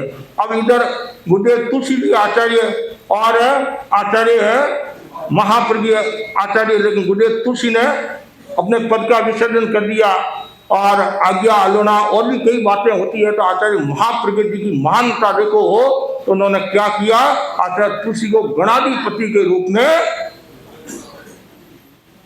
अलंकृत कर दिया और गुरुदेव तुलसी अपना काम करते और आचार्य महाप्रज्ञ जी अपना काम करते। गुरुदेव ने फरमा दिया आज्ञा आलोना जो भी हमारी परंपरा है वो सब आचार्य महाप्रज्ञ जी करेंगे। अब आचार्य महाप्रज्ञ जी की विशेषता देखो, वो छोटी छोटी बात भी होती थी तभी गुरुदेव के पास जाते, वंदना करके निवेदन करते। तो गुरुदेव तुलसी थे और गुरुदेव तुलसी ने कहा क्या तुम आचार्य बने हो, छोटी छोटी बात के लिए तुम यहाँ आ जाते, पूछते हो ऐसा वैसा। गुरुदेव आचार्य तो मैं संघ का हूँ, आपका मैं आचार्य नहीं हूँ, आपका तो मैं शिष्य हूँ और शिष्य ही रहूंगा। कितनी गहरी बात उन्होंने बता दी। और इतने बड़े ज्ञानी विज्ञानी आत्मा की महापुरुष और एकदम कैसी वो बात करे हैं, ये कौन कह सकता है। जिनके जीवन में सरलता होती है, सहजता होती है, समर्पण होता है, श्रद्धा होती है, ये मेरे आराध्य है, वही ऐसी बात कह सकता है। नहीं तो आज के युग में थोड़ा सा पद मिलता है, थोड़ा सा आगे बढ़ गया तो क्या होता है, गुरु को ही किनारे कर देता है या मुखिया को भी किनारे कर देता है और सब अपनी चलाता है। लेकिन महान आत्मा जो होती है वो गुरु के पद चिन्हों पर चलने वाली है। और आप ये भी जानते हैं कि जो अच्छा शिष्य रहा हुआ होता है वही अच्छा गुरु हो सकता है। तो आचार्य महाप्रज्ञ जी अच्छे शिष्य रहे, इसलिए वो अच्छे गुरु कहलवाए। और आचार्य महाप्रज्ञ जी ने फिर आचार्य बनने के बाद में उन्होंने यात्रा भी की और प्रथम मर्यादा महोत्सव उन्होंने कहा किया। गुरुदेव तुलसी लाडू विराजे थे और उनका प्रथम मर्यादा महोत्सव 4 वास ने कराया। ये 4 वास ने, और वो भी एक अपने आप में विशिष्ट मर्यादा महोत्सव हुआ। फिर गुरुदेव का फिर गंगा शहर में और मिलन हुआ। गंगा शहर वो मिलन भी एक देखने जैसे था। सौभाग्य से हम भी गुरुदेव की सेवा में थे और 5000 की जनता वो मिलन है। जैसे आपने पोते को बेटे को जैसे ऐसे उठाते हैं नहीं, तो वैसे गुरुदेव तुलसी में सब कलाएं थी, वो सब कलाएं थी। और वो छोटे की जगह छोटे भी हो जाते हैं, बड़े की जगह बड़े भी हो जाते हैं। बच्चों से कैसे बात करना, बड़ों से कैसे बात करना और राजनेताओं से कैसे बात करना, उनमें वो सब कलाएं थी। और फिर योग नियति को जो मंदिर होता है, आचार्य तुलसी का महाप्रयाण हो गया। और आचार्य महाप्रज्ञ आचार्य तो थे ही, अब वो पूरी जिम्मेदारी, पहले भी जिम्मेदारी पूरी उनके पास ही थी जिम्मेदारी। और उन्होंने संघ को सुव्यवस्थित ढंग से चलाया और उनके शासन काल में अनेक दीक्षाएं हुई और अनेक प्रतिभा संपन्न साधु साधु हुए। और उन्होंने गुरुदेव तुलसी की सन्निधि में, जैसे मैंने रविवार को काफी चीजें बताई थी, परीक्षा, ध्यान और जीवन विज्ञान, अहिंसा यात्रा, आगम संपादन, और ये मुख्य काम उन्होंने किए। और भी न जाने उन्होंने कितने काम किए। गुरुदेव की हर गतिविधि में वो सहयोगी थे। और गुरुदेव क्या चाहते हैं उसी के अनुरूप जब गुरुदेव योगक्षेम वर्ष की बात है, योगक्षेम वर्ष की बात है और योगक्षेम के पहले की ये बात है। और गुरुदेव अचानक उठे रात को 12-1 बजे के आसपास और मुनि बालचंद्र जी का मुनि महाप्रज्ञ जी को बुलाओ। और बालचंद्र पधारे और जैसे ही महाप्रज्ञ जी उठाया और एकदम अचानक उठाया तो क्या हुआ, गुरुदेव के कोई ठीक तो है, हाँ ना ठीक है, गुरुदेव के क्या हुआ। और आए वंदना की कि तुम आराम की नींद ले रहे हो, योगक्षेम वर्ष की व्यवस्था कैसे होगी, क्या करना क्या नहीं करना। गुरुदेव ने कहा गुरुदेव की कृपा से सब अच्छा हो जाएगा, निश्चिंतता से मतलब बढ़िया होगा। मतलब गुरुदेव उन्होंने कभी भी नकारात्मक भाव तो रखा ही नहीं, कभी मना करना तो सीखा ही नहीं।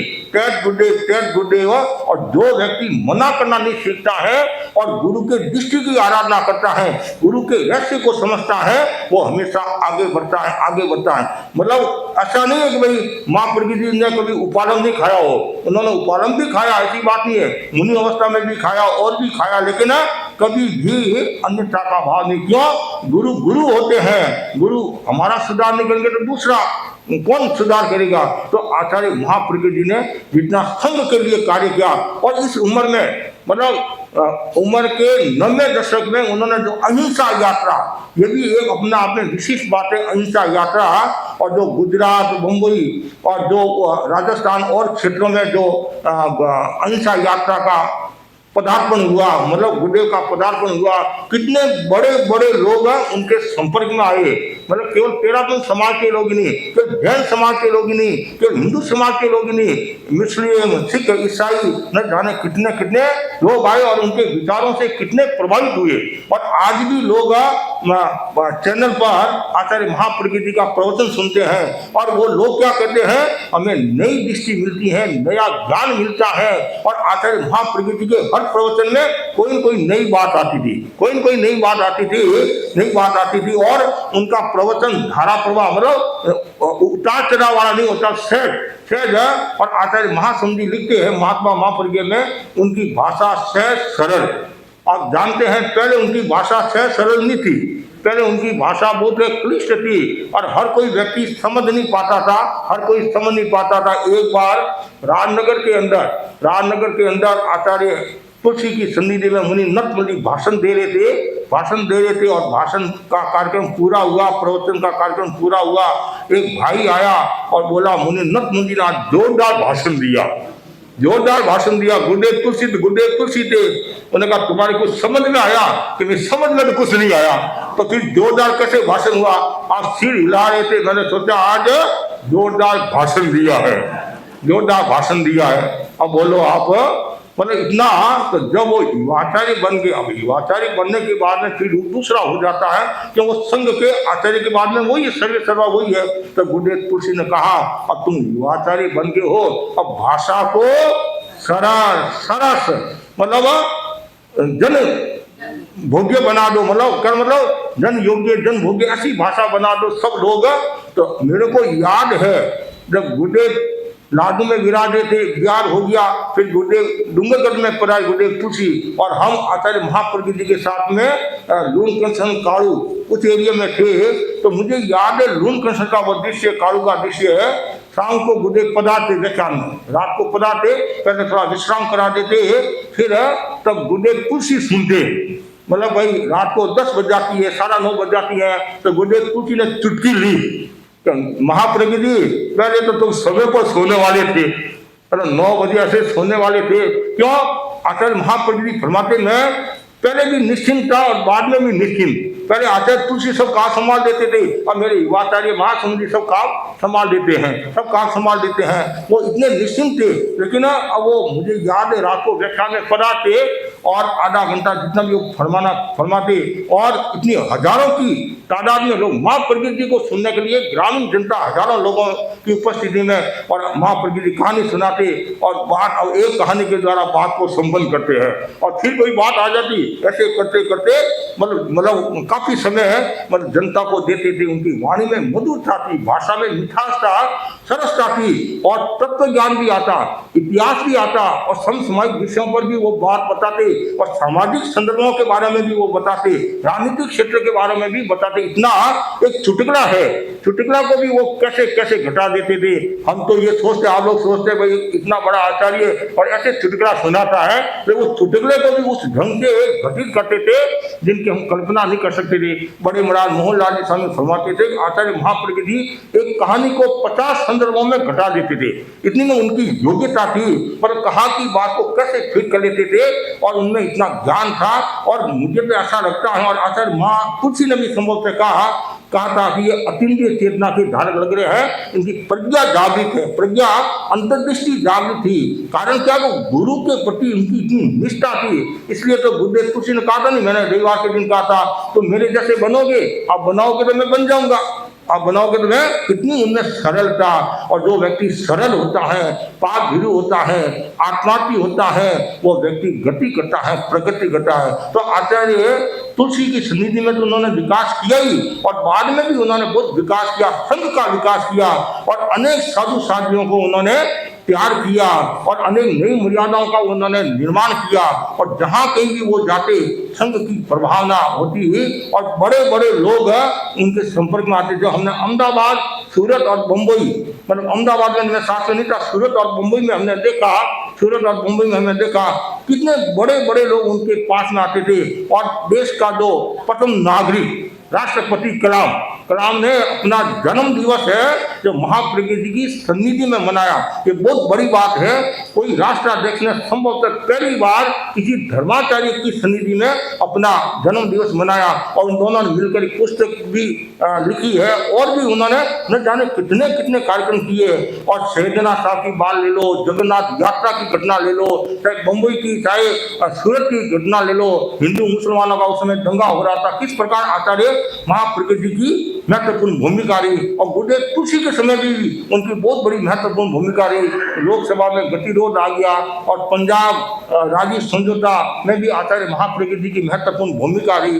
तो गुरुदेव तुलसी और महाप्रज्ञ जी ऐसे तो दोनों अलग अलग थे, मतलब दोनों, लेकिन और ऐसे वो एक थे, ऐसे वो एक थे। और कोई भी कार्य को क्रियान्वित करना है, कोई भी कार्य को संपादित करना है तो आचार्य महाप्रज्ञ जी कभी भी पीछे नहीं रहते। गुरु ने जो कह दिया, अब लास्ट का जो समय और गुरुदेव का चातुर्मास सदाशय घोषित हुआ, सदाशय घोषित हुआ। और ऐसा मैंने सुना था कि ये चातुर्मास में माँ समुद्री के लिए करा हूँ, माँ समुद्री के लिए करा हूँ। और गुरुदेव का प्रवेश भी हो गया, प्रवेश भी हो गया। और योग की बात है, गुरुदेव प्रवचन करा रहे हैं और ऐसा सुना है कि सुबह मृत्यु पर उन्होंने प्रवचन किया। एक्चुअली कहानी लंबी है, समय की सीमा है। मृत्यु पर प्रवचन किया और फिर बाद में एक परिवार को भी उन्होंने सेवा कराई, परिवार को सेवा कराई और भी कुछ छोटी मोटी कोई बात कराई।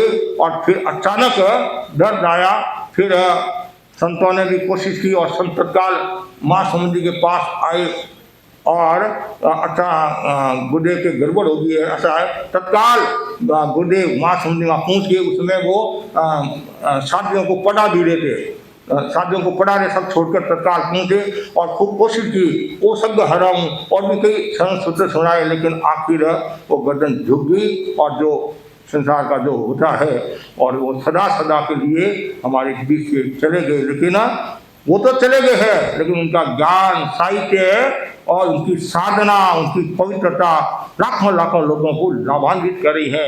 और सदाशय में उनका महाप्रयाण हुआ और आचार्य महासमुद्री फिर हमारे नाथ हो गए। अभी वर्तमान में आचार्य महासमुद्री की सन्निधि में पूरा धर्म संघ निर्बाध गति से साधना करा है। लेकिन आचार्य महाप्रज्ञ जी ने जो संघ को दिया वो अपने आप में विशिष्ट है। और मैंने प्रारंभ में एक सुक्ति कही थी, पर्क में जा तो संयम में, तो संयम और तप में जो पराक्रम करता है वह व्यक्ति आगे बढ़ता। तो आचार्य महाप्रज्ञ जी ने संयम और तप में पराक्रम किया और वो बहुत आगे बढ़ गए। और भाई जी महाराज के शब्दों में यदि मैं कहूँ, भाई जी महाराज के शब्दों में कहूँ तो भाई जी महाराज ने कहा था, चंपालाल स्वामी ने कहा था, यदि चौथा आरा होता तो मुनि नतमति को केवल ज्ञान हो जाता, मुनि नतमति को केवल ज्ञान हो जाता। और मुनि कानमली स्वामी ने कहा था, मुनि कानमली स्वामी ने कहा था कि मुनि नतमति को अर्ज करने की आवश्यकता नहीं है, कालगुणी को आदि अर्ज करने की आवश्यकता नहीं है, उनकी स्वतः पूर्ति हो जाती है। जैसे सिरावड़ है, मन आग पानी, मतलब कहना मतलब कालगुणी की भी बहुत कृपा थी, इतनी कृपा थी कालगुणी की। और तुलसी गणी की तो कृपा थी। और ये भी है, दो दो महान आचार्यों की सन्निधि में रहने का उन्हें दुर्लभ अवसर प्राप्त हुआ। और फिर महासमुंद जैसे उनको उत्तराधिकारी मिले और पूरा संघ विनीत मिला। और वो जो चाहते थे था परीक्षा, ध्यान, जैन विज्ञान, तो हमारे साधु साधी हर समय तैयार रहते थे। और आचार्य महासमुंद जी ने भी इस जो ये 50 साल पूरे हो रहे हैं, 50 और चल रहा है, तो परीक्षा ध्यान कल्याण वर्ष घोषित किया है। और परीक्षा ध्यान की साधना भी खूब चल रही है। हमारे कलकत्ता में भी अनेक शिविर लगे हैं और आगे भी लगने वाले हैं। तो ज़्यादा से ज़्यादा भाई बहनों को परीक्षा ध्यान की साधना करनी चाहिए। विज्ञान, साइंस ऑफ लिविंग, मतलब जीवन जीने की कला, जीवन कैसे जीना है, सांस कैसे लेना, कैसे खाना है, कैसे पीना है, तो गुरुदेव ने कितनी बातें संघ समाज को बताई है। और गुरुदेव ने जो बताया उनके अनुसार यदि हम चलेंगे तो हम भी बोध शक्ति को प्राप्त कर सकते हैं और अच्छी साधना को प्राप्त कर सकते हैं। तो महाप्रज्ञ जी के पास में साधना भी थी, महाप्रज्ञ जी के पास में ज्ञान भी था और महाप्रज्ञ जी के पास में सब कुछ था। और यदि मैं ऐसा कहूँ तो कोई अतिशयोक्ति नहीं होगी। आचार्य महाप्रज्ञ जी में भिक्षु जैसी तितिक्षा थी, भारमल जी जैसी सरलता थी, रायचंद जी जैसी निर्भीकता थी, व्याचारी जैसी स्थिरता थी, मगुआ जैसी पाप भीरुता थी, मानक जैसी कोमलता थी, दास जैसी तेजस्विता थी, कालू जैसी निष्क्रियता थी और आचार्य तुलसी जैसा अनुशासन था और महावीर जैसा उनमें ज्ञान था, ध्यान था और गौतम जैसा ज्ञान था और जीसस जैसा प्रेम था और बुद्ध जैसी करुणा थी। ये कहे तो अतिशयोक्ति नहीं होगी, मतलब उनमें सब गुण थे और जो संसार में जो व्यक्ति में जो गुण होते हैं और एक शब्द में कहे तो सर्वांगीण व्यक्तित्व के धनी थे और उनको किधर से भी देखो तो हमें सब अच्छा ही अच्छा दिखाई देगा कि उनका चिंतन भी ऐसा ही था और नेगेटिव तो कभी सोचते ही नहीं थे। और ऐसे वो बचपन में थे, छोटी उम्र में थे, मतलब टाबर, तो उसमें उनको गुस्सा खूब आता था, इतना गुस्सा आता था, इतना गुस्सा। और जो छोटे बच्चे होते देखते ही है और चंचलता, और बचपन में चंचलता नहीं होगी तो बूढ़ा बाबा होगी क्या, चंचलता प्राय बचपन में होती है और उनको इतना गुस्सा आता था। लेकिन दीक्षा के बाद में उन्होंने चिंतन बदल दिया और पहला तो ये नहीं है भाई गुरु जैसा कहेंगे जैसा मुझे करना है, और दूसरा मुझे किसी से पीछे नहीं रहना, अहंकार की भाषा में नहीं, हीन भावना में नहीं, मुझे किसी पीछे नहीं रहना है। और इतना संकल्प उन्होंने मजबूत बना लिया जिनकी हम कल्पना नहीं कर सकते हैं। और ये भी योग की बात है और आचार्य महाप्रज्ञ जी ने फरमाया था, मतलब दीक्षा के 75वें वर्ष पर या आसपास फरमाया था कि मेरे को इतने वर्ष हो गए हैं कि गुस्सा क्या होता है, मतलब बहुत कम उनको मतलब गुस्सा आया होगा। मैंने तो कभी उनको देखा नहीं, उनके सन्निधि में रहना कभी मुझे काम पड़ा, पास में रहना कभी काम पड़ा, लेकिन और आज और किसी को पूछे तभी बता दो गुस्सा कैसे आता है। लेकिन वो महान आत्मा थे और आचार्य महासमुद्री फरमाते हैं कि मेरी नजर में चार, एक तो वो पहले तो अवस्था में ज्येष्ठ 90 वर्ष के थे और ज्ञान में भी वो ज्येष्ठ थे और संयम पर्याय में भी ज्येष्ठ हो गए। क्यों, इतने वर्षों तक हमारे धर्म संघ में मुनि छबिली स्वामी का नाम आता था, उन्होंने 72 वर्ष और कुछ महीने, लेकिन आचार्य महाप्रभु जी ने क्रॉस कर दिया और उन्होंने और आगे संयम पर्याय, मतलब कुल मिलाकर 80 वर्ष का उनका स्वयं प्रयाण रहा, 80 वर्ष का, 90 वर्ष में उनका महाप्रयाण हुआ। तो इसलिए उनका सब दृष्टियों से यदि देखे, आचार्य महासमुद्री लिखते अवस्था में ज्येष्ठत्व और विशिष्ट संतत्व, कुशल नेतृत्व और ज्ञान में वृद्धत्व, मतलब ये चार बातें उन्हें विशेष थी। ज्ञान की तो बराबरी कोई नहीं कर सकता है कि समाज और अन्य संप्रदाय के जो साधु साध्वी है वो भी क्या कहते हैं कि जिन शास्त्र का सितारा था और उनके पास में जितना जो ज्ञान था किसी के पास में नहीं। अन्य संप्रदाय के साधु साध्वी भी आचार्य महाप्रज्ञ जी के साहित्य का इंतजार करते थे। आचार्य जैन सेंचुरी हमें मिले कि आचार्य महाप्रज्ञ जी का कोई नया साहित्य आया, तो मैंने कहा ये आया, ये तो हमारे पास में आ गई है। और कहना मतलब इतने हैं और भी आज दूसरी संप्रदाय में जाते हैं और उनके घरों में भी आचार्य महाप्रज्ञ जी की किताबें कुछ घरों में जरूर मिलती है। क्यों, आचार्य महाप्रज्ञ जी ने जो युगीन समस्याओं का समाधान दिया है और घर परिवार के लिए समाधान दिया है, मतलब महावीर का अर्थशास्त्र, महावीर का शास्त्र शास्त्र, ये जो 2 पुस्तकें हैं, आपको आश्चर्य होगा। एक जैन साधु ने जैसे कि महावीर का अर्थशास्त्र है, उनको भी आश्चर्य हो गया महाप्रज्ञ जी ने कैसे लिखा। फिर जब पूरी पुस्तक पढ़ी तब उनको जानना हुआ, तो फिर उनको जो लिखना था वो लिखा।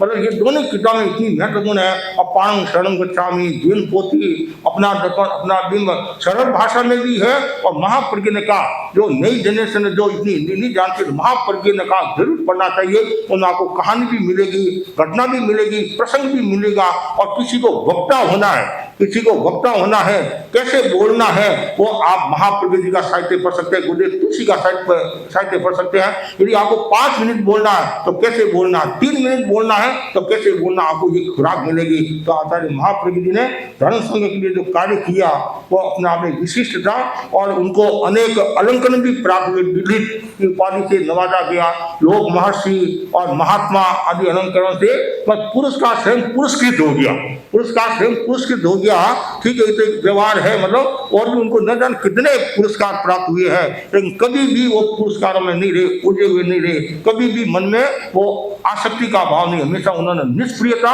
अनासक्ति का जीवन जिया और उनकी जो साधना थी, उनका जो ध्यान, उनका आभा मंडल, उनकी सन्निधि में जो भी बैठा वो सुख का अनुभव करता था, शांति का अनुभव करता था।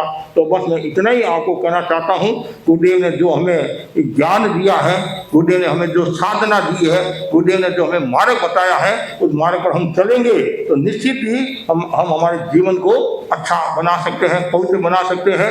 और बुद्धमली स्वामी और नथु स्वामी की जोड़ी थी और दोनों आपस में विनोद भी करते थे और मतलब ऐसे छोटे बच्चे होते हैं, माँ प्रकृति लिखते हैं कि 3 साल तक मेरा समय ऐसे ही गया। फिर 91 में मेरा विकास का स्रोत खुला और वो छोटे बच्चे होते हैं और मुनि तुलसी का अनुशासन भी थोड़ा तेज था और क्या करते, मुनि तुलसी इधर उधर जाते और ये क्या करते, एक संत को दरवाजे पर खड़ा कर देते हैं और एक संत को फिर गोष्ठियाँ शुरू हो जाती है, गोष्ठियाँ इधर उधर की बातें शुरू हो जाती है। और फिर जैसे ये तुलसी दूर से आते नजर दिख रहे आ रहे हैं तो तत्काल शंकर आ रहे हैं, धम्मो मगर मुचेटाऊं, धम्मो मगर मुचेटाऊं, धम्मो मगर मुचेटाऊं, धम्मो मगर जरा डाल दे पीले बार जाल न बढ़ी। तो जैसे तुलसी देखते मेरे साधु कितने अच्छे, कितना ठीक ना।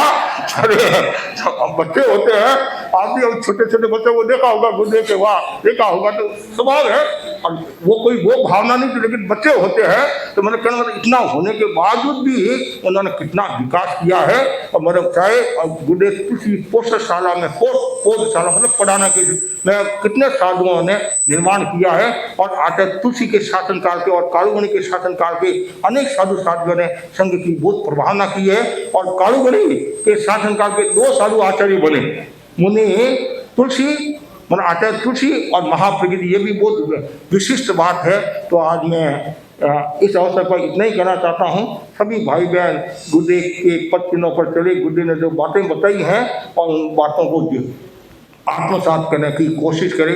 आज हरियाणा भवन में एक कार्यक्रम आयोजित हुआ है और 13 सभा मध्य उत्तर कलकत्ता के तत्वाधान में कार्य अच्छी तरह से संपादित हुआ है। और जो मंडलों की बहनों ने जो प्रस्तुति दी है वो अपने आप में विशिष्ट और विलक्षण और बहुत अच्छी प्रस्तुति दी और निर्भीकता के साथ बहनें बोल रही थी। ऐसा लगता है बहनें 1 घंटा भी भाषण दे सकती है। तो आज तो ऐसा लग रहा था आज कार्यक्रम बहनों के नाम है। यार भाई तो कुछ भी बोले, बहनों ने बहुत अच्छी प्रस्तुति दी, गणवेश में आई और काफी 7 मंडल आगे मतलब दक्षिण कलकत्ता, दक्षिण हावड़ा, पूर्वांचल, उत्तर हावड़ा, मध्य कलकत्ता और टोलीगंज और बिहारा, मतलब इतने मंडलों और उनके अलावा बहनें जो भी आई है सबके प्रति और भाई लोग सबके प्रति खूब आध्यात्मिक मंगल कामना करता हूँ। इसी प्रकार जब कोई भी कार्यक्रम हो और महापुरुषों का कार्यक्रम हो, संघीय कार्यक्रम में जरूर अपनी उपस्थिति दर्ज करानी चाहिए। इसी दिन शासन की प्रभावना होती है और नए संस्कारों का निर्माण होता है, नई बातों की जानकारी मिलती है और विचारों का आदान प्रदान होता है। कब किसका भाग्य खुल जाए पता नहीं चलता है, ऐसे तो लगती है वो अलग बात है, लेकिन भाग्य अंतर्दृष्टि कब किसकी जागृत हो जाती है पता नहीं चलता है। और मुनि परमानंद जी ने अच्छा संचालन किया और मुनि कुणाल कुमार जी ने अच्छा गीत सुनाया। भाई बहनों ने जो भी प्रस्तुति दी सब साधुवाद के पास आशा के प्रति कोटिश्र वंदन आभार व्यक्त करते हैं, जिन्हें सानिध्य और आध्यात्मिक मार्गदर्शन में यह पूर्ण अवसर सर्वतापूर्वक संपन्न हो सका। उनके उपदेशों से हमें आत्मचिंतन और आत्म सुधार की प्रेरणा प्राप्त हुई। विशेष रूप से धन्यवाद देना चाहते हैं हम हरियाणा भवन के ट्रस्टीगण, जिन्होंने इस आयोजन के लिए स्थान, संसाधन और हर प्रकार की व्यवस्था उपलब्ध करवाई। अपनी तात्परता, सेवा भावना और समर्पण के लिए हमें हर जैसे साथ ही हम सभा भवन के समस्त कर्मचारियों का भी धन्यवाद करते हैं। हमारा आभार उन सभी श्रद्धालु श्रावक एवं श्रावकों के प्रति भी है जो अपने समय में से क्षण निकाल कर यहाँ उपस्थित हुए और इस आयोजन में अपनी उपस्थिति में गरिमा प्रदान की। हम इस सहभागिता की इस आयोजन की आत्मा है। अंत में हम सभी आयोजकों की ओर से विनम्रतापूर्वक क्षमा चाहते हैं यदि आयोजन में कोई त्रुटि रह गई हो। हमें आचार्य श्री महाप्रज्ञ जी के जीवन से प्रेरणा लेके इस आयोजन को सार्थक मानते हैं। ओम अरहम।